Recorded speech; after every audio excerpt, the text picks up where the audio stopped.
you talked about the number 2 tailback possibly emerging. A couple weeks ago you said you didn't really have one. Do you feel like you have a true number 2, or is that still kind of in flux? Still in flux. I thought that Master ran hard, but Master hasn't practiced a whole bunch. So we only really have what we can go off of from the game film, what we did this week in practice. DeMario, I thought, did some good things in special teams, but still working. So I think if we can keep building that room up, build some depth, then I think both those guys will play. Right next door, Nathan. You mentioned the offensive line cohesion. Was there something you guys found out about Jonah Jackson in the process of bringing him here that you thought would help him kind of speed up that process, or that wouldn't be an issue? Well, Jonah's been in a couple different offenses, and actually in an offense that was used the same terminology as this one here when he was at Rutgers, and so that helped in the transition because he was able to kind of quickly assimilate and figure out how we were calling things. But then, more importantly, his approach. He's a man's man. This is a guy who has a lot of respect from the guys. Stepped in. And it's not easy to walk into Ohio State now. I mean, it's not. These guys are close, and so far he's done a really good job and played good last week. So we'll keep building from there. Far left, Lori. Coach, we asked you about adjustments last week.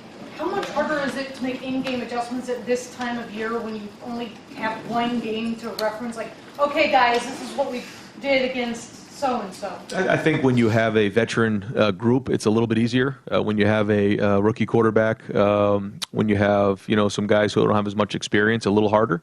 New scheme, a little harder. Every game it gets a little bit easier, just in terms of being able to fall back on experiences and different plays or different adjustments that things or the teams have done to us, where we can handle that.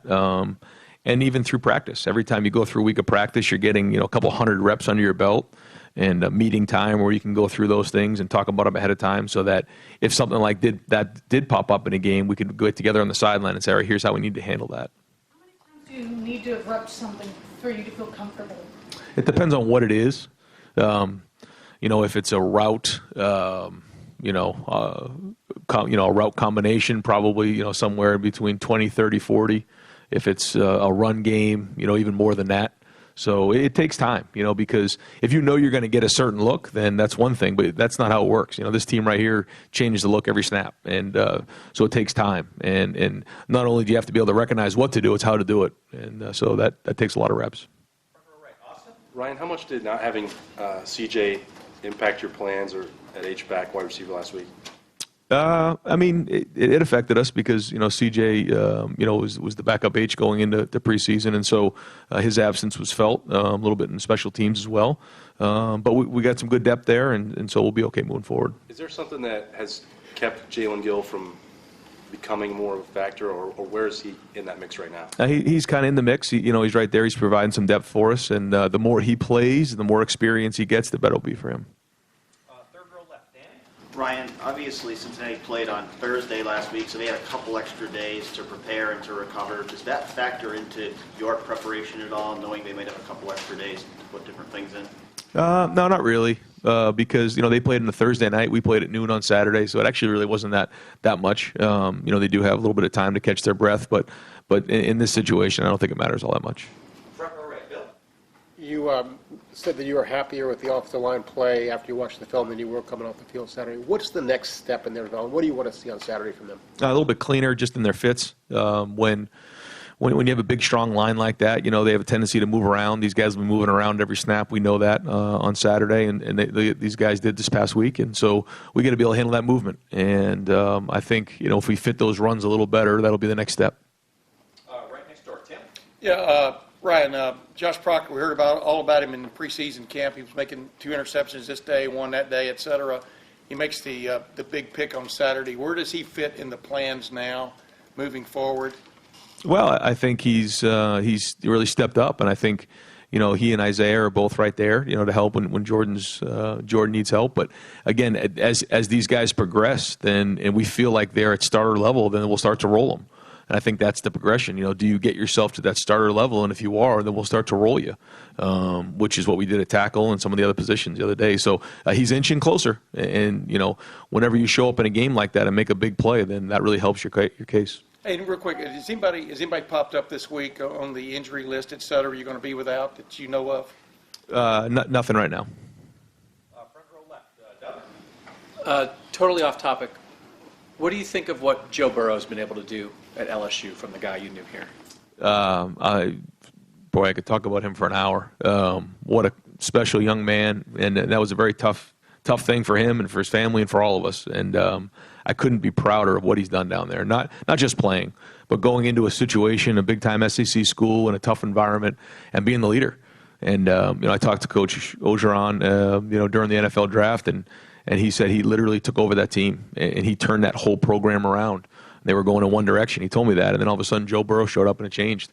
And so I think that's a tribute to who that kid is. And then to see him play the way he did last week and really produce at a high level, really cool. But besides all that, I think just the way he's handled it has been awesome. Right behind him, Ari. Hey, Ryan, you guys got a lot of tackles in the game on Saturday. I was wondering at left how Thayer's coming along. I know Josh played a lot, but do you anticipate that being a season-long thing? Was it just an early season thing? And just a little bit about just Thayer's health and how he's doing. No, Thayer's been doing well. I thought he's had a really good preseason. And, we're going to continue to roll those guys because I think as time goes on, he'll be able to carry more and more. But Josh has also, shown that he can play. And he's an older guy who deserves to play. And so he will. Now, he didn't have, some snaps that I know he wants back, Josh, in the game. And so that matters. Those guys, when they get in there, they have to play at a certain level. But overall, Thayer's doing great. I thought he, graded out well. He graded out a champion. And so we'll continually roll those guys. But when they do get in there, they have to play at a championship level. Spring, I know that depth at offensive line seemed to be or was probably a huge concern for you guys. I think you only had 11 guys. Being in this position now where you're rotating guys on both ends, and is this offensive line deeper than you thought it could be at this point? Yeah, and I thought that was a tribute to Stud and what we've done on offense, and Kevin's been involved, and everybody, and just in making sure that we have everything we need. And, that Jonah was a big part of that, bringing Jonah in here, and then getting a few guys down the stretch was critical. Getting Brandon Bowen back healthy, our staff with Sean Barnhouse and Adam Stewart and everybody doing a great job. Our medical staff getting him back with that leg. They handled that the right way. Handling Thayer the right way. That all comes into play here. And so it's been really important to get depth. A guy like Gavin Cupp has been huge for our program, what he's done. He's providing depth for us, and he's been there. He's been strong. He's been practicing when other guys weren't there. Those kind of guys are critical for us. So I think our right now we are deep. And, but we have to continue to play. Those guys, when they get in the game, they have to play at a championship level. And so we'll keep building as we go. Final questions, far right, Spencer. Ryan, back in the spring, you called out the 2018 class and kind of said if you guys were going to take another step forward, those guys are going to have to play a big part. What have you seen from that group of guys so far through the spring and the fall that have made? Yeah, I think they've been solid, but I think to your point, they have to start becoming veteran. I think that some of them have, but these are the types of games where now they have to establish themselves as big time contributors. They're not freshmen anymore. I think it's been good, but I think that story's yet to be written. Just one game under our belt. There's been some improvement there, but we got to take a big step in that class right there. Those guys got to be able to step up and become really the future of the program. But that happens every year at this time. All the guys who were freshmen, the year before, now it's time to grow up and become part of the future. And so we got good guys in that group. I think they understand that. But then again, that story's yet to be written. Coach, thank you.